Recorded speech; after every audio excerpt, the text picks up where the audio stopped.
દાંતની અંદર દુખાવો થાય તો કોઈ પણ પ્રકારની દવા વગર આ દાંતની અંદર દુખાવો મટી જાય અને જિંદગીમાં જીવીએ ત્યાં સુધી દાઢમાં કોઈ દિવસ સડો ના થાય, દાઢમાં રૂટ કેનાલ કરાવી ના પડે કે દાઢની ગોળી પણ ગળવી ના પડે, એવો ઉપાય આયુર્વેદની અંદર ચરક ઋષિએ ચરક સંહિતાની અંદર વર્ષો પહેલાં બતાવે છે। તો સૌથી પહેલાં આપણે જોઈએ કે દાઢની અંદર દુખાવો કેમ થાય છે। તો દાઢની અંદર સડો થાય। હવે દાઢની અંદર સડો કેમ થાય છે? તો કે દાઢની અંદર જીવાત ઉત્પન્ન થાય। આ જીવાત ક્યાંથી ઉત્પન્ન થાય છે? બહારથી આવે છે? ના, શરીરની અંદર દાઢની અંદર જીવાત ઉત્પન્ન થાય છે ત્યારે દાઢ સડે છે અને દાઢ સડે એટલે આપણને લપકારા મારે છે, દુખાવો થાય છે અને એની અંદરથી દાઢ પડાવવી પડે છે અથવા દાઢમાં રૂટ કેનાલ કરાવવાની ફરજ પડે છે। તો દાઢમાં ક્યારેય દુખાવો ના થાય એના માટે શું કરવાનું? તો સૌથી પહેલાં તો દાઢ કેવી રીતે સડે છે? તો આપણે જ્યારે પણ ખોરાક ખાઈએ છીએ, દાળ ભાત શાક રોટલી સફરજન ચીકુ કોઈ પણ આઈસ્ક્રીમ ખાઈએ કે ચોકલેટ ખાઈએ, કોઈ પણ વસ્તુ આપણે જ્યારે ખાઈએ છીએ મોઢાની અંદર ત્યારે એ અનાજના ઝીણા ઝીણા કણ છે, એ કણ આપણી દાઢની અંદર ભરાઈ રહે છે અને એ કણ અનાજના જ્યારે સડે છે ત્યારે એની અંદરથી જીવાત ઉત્પન્ન થાય છે અને એની અંદરથી દાઢમાં સડો આવે છે અને દાઢ પડાવવી પડે છે અથવા દાઢમાં દુખાવો થાય છે અને છેવટે રૂટ કેનાલ કરાવવાની પણ ફરજ પડે છે। તો દાઢની અંદર દુખાવો ના થાય કે જીવાત ઉત્પન્ન ના થાય એના માટે શું કરવાનું? ખીચડી હોય કે ભાત હોય તો એને ડસ્ટબિનની અંદર મૂકી દઈએ તો 4-5 દિવસ કે 10 દિવસ થાય એટલે એની અંદરથી દુર્ગંધ ઉત્પન્ન થાય છે, એની અંદરથી જીવાણુ ઉત્પન્ન થાય છે। એ જ રીતે ખોરાક જ્યારે સડે છે ત્યારે એની અંદરથી જીવાત ઉત્પન્ન થાય છે।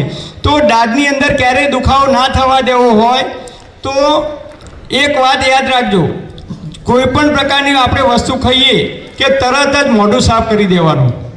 ચોકલેટ ખાઈએ, આઈસ્ક્રીમ ખાઈએ, ચા પીએ, કોઈ પણ વસ્તુ દાળ ભાત ખાઈએ, જમ્યા પછી તરત જ જો આપણે બરાબર કોગળા કરી અને મોઢું સાફ કરીશું તો મોઢાની અંદર તમે કોગળા કરી જોજો, ગમે ત્યારે જમ્યા પછી તરત મોઢાની અંદર ઝીણા ઝીણા કણ અનાજના ભરેલા હોય છે, આપણા દાઢની અંદર ભરાઈ રહે છે।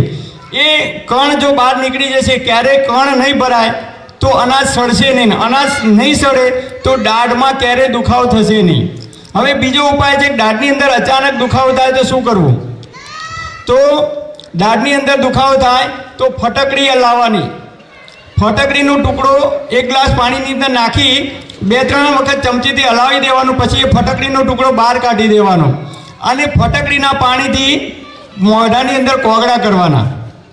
એ ઉપાય કર્યા પછી બીજો ઉપાય છે તલનું તેલ, લાકડાની ગાણીનું શુદ્ધ તલનું તેલ મળે તો તલના તેલના કોગળા કરવાના 5 મિનિટ સુધી, ઇન્સ્ટન્ટ તમને રાહત થઈ જશે। એના પછી ત્રીજો ઉપાય છે સરસવનું તેલ, ગામડાની અંદર જેને સરસ્યું કહેવામાં આવતું હતું, સરસવના તેલને રૂના પૂમણાવાળું કરી અને જ્યાં દાઢમાં દુખાવો થતો હોય એ જગ્યાએ સરસવના તેલનું પૂમણું મૂકી દેવાનું, તમને ઇન્સ્ટન્ટ રાહત થશે। આ હું નથી કહેતો, પરંતુ આયુર્વેદમાં ઋષિઓએ હજારો વર્ષો પહેલાં આનો ઉપાય બતાવેલો છે। એ ના મળે તો લવિંગ હોય તો લવિંગનું તેલ અત્યારે બજારની અંદર મળે છે, મેડિકલ સ્ટોરમાં પણ લવિંગના તેલનું પૂમણું મૂકીએ તો પણ દાઢની અંદર તરત જ રાહત થાય છે, અથવા લવિંગને વાટી અને દાઢની અંદર ભરી દેવામાં આવે। આ બધા જે આયુર્વેદિક ઉપાય છે, તલનું તેલ, સરસવનું તેલ, લવિંગ, આ બધું જે કંઈ જીવાત હોય છે, જે કંઈ કીટાણુ હોય છે એનો નાશ કરે છે અને જીવાણુનો નાશ થાય એટલે તરત જ આપણને દાઢની અંદર રાહત થઈ જાય છે। અને બીજું યાદ રાખવાનું, સવારે ઉઠીને તમે બ્રશ નહીં કરો તો ચાલશે, હું કોઈ દિવસ બ્રશ નથી કરતો। પહેલાંના જમાનામાં 70 કે 80 વર્ષ પહેલાં આપણા દાદાઓ હતા તો એ બ્રશ કરતા હતા? નહોતા કરતા, છતાં એમના દાંત મજબૂત રહેતા હતા। કેમ? કારણ કે લીમડાનું દાંતણ કરતા, બાવળનું દાંતણ કરતા, ઓબાનું દાંતણ કરતા, કણજીનું દાંતણ કરતા હતા। અને અત્યારે આપણે સારામાં સારી ટૂથપેસ્ટ વાપરીએ છીએ, મોંઘામાં મોંઘા બ્રશ વાપરીએ છીએ, ઘણા લોકો 2 ટાઈમ બ્રશ કરે છે છતાં એમને દાઢમાં દુખાવો ઉપડે છે, એવા મેં કેટલાય કિસ્સા જોયા છે। તો કેમ આવું થાય છે? આપણે મોંઘા મોંઘી ટ્યુબ વાપરીએ છીએ, સારામાં સારા બ્રશ વાપરીએ છીએ, છતાં ઘણા બધા લોકોને દાઢ પડાવવી પડે છે, દાઢની અંદર રૂટ કેનાલ કરાવવી પડે છે। કેમ? તો જમ્યા પછી તરત જો તમે પાણીથી કોગળા કરવાનું રાખશો તો જિંદગીમાં ક્યારેય તમારી દાઢની અંદર સડો નહીં થાય। નાના બાળકોને ચોકલેટ આપો કે આઈસ્ક્રીમ આપો કે કોઈ પણ દ્રાક્ષ કે ચીકુ ખવડાવો, તરત મોઢાની અંદર જો કોગળા કરવામાં આવશે તો એ જે અનાજ છે કે સફરજન જે કંઈ ખાધું છે એના કણ આપણા દાઢની અંદર ભરાય નહીં રહે તો દાઢમાં સડો નહીં આવે. તો સવારે ઉઠીને બ્રશ કરવાની જગ્યાએ શું કરવાનું? તો અડધી ચમચી હળદર લેવાની. હળદર એન્ટીઓક્સિડન્ટનું કામ કરે છે, એન્ટીબાયોટિકનું કામ કરે છે. કેન્સરના જીવાણુને નાશ કરવામાં હળદર મદદરૂપ થાય છે. આવું વૈજ્ઞાનિકોએ આજે શોધ્યું, મતલબ કે અત્યારના યુગમાં શોધ્યું.